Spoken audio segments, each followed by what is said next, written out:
यो हाम्रो चाहिँ स्यारोन नर्सरी हो। यो चाहिँ फिक्कल को काजी फाटकमा पर्दछ स्यारोन नर्सरी होइन।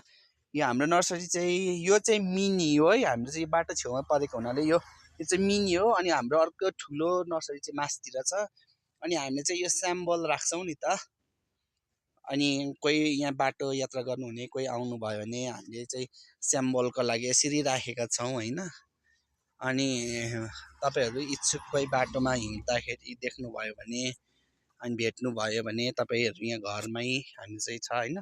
अनि यसरी नै फुलहरू राखेका छौँ स्याम्पलको लागि। अनि तपाईँहरूले चाहिँ मन पर्यो भने चाहिँ हामीले तपाईँहरूलाई ठुलो नर्सरीबाट पनि चुज गराउँछौँ है। यसरी हेर्नुहोस् यो एकदमै राम्रो छ। यो डबल डबल चाहिँ कलर कलरको छ। यसरी हेर्नुहोस् ल। यो चाहिँ जिरेनियमहरू हो। अनि यस्तोबाट पनि छ हामीसँग दुई कलरको छ। यो चाहिँ एउटा पिङ्की कलरबाट छ भने अनि योबाट पनि छ हामीसँग। यो हाम्रो मिनी नर्सरी यो डबल यिनीहरू चाहिँ डबलमा छ कलर कलर छ। यहाँनिर हेर्न सक्नुहुन्छ यिनीहरू सिङ्गलमा छ यिनीहरू चाहिँ। अनि प्लान्टहरूमा यसै गरी प्लान्टहरू पनि यति प्रकार धेरै प्रकारको प्लान्टहरू छ नि त। त्यही भएको कारणले हामीले चाहिँ यो स्याम्पलको लागि राखेका छौँ यसरी बाहिर है।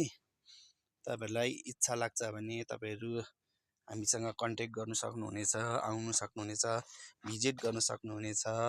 यसरी हामीसँग चाहिँ तपाईँहरूले हेरेर हामीसँग कन्ट्याक्ट गरेर तपाईँहरूले लिन सक्नुहुनेछ। हाम्रो चाहिँ यो मिनी यो चाहिँ हामीसँग मिनी नर्सरी। यो चाहिँ स्यारोन नर्सरी मिनी। यो चाहिँ सानो ठाउँ सानो नर्सरी छ। अनि हाम्रो अर्को नर्सरी चाहिँ हामीले माथिबाट बनाउन सक्छौँ है त।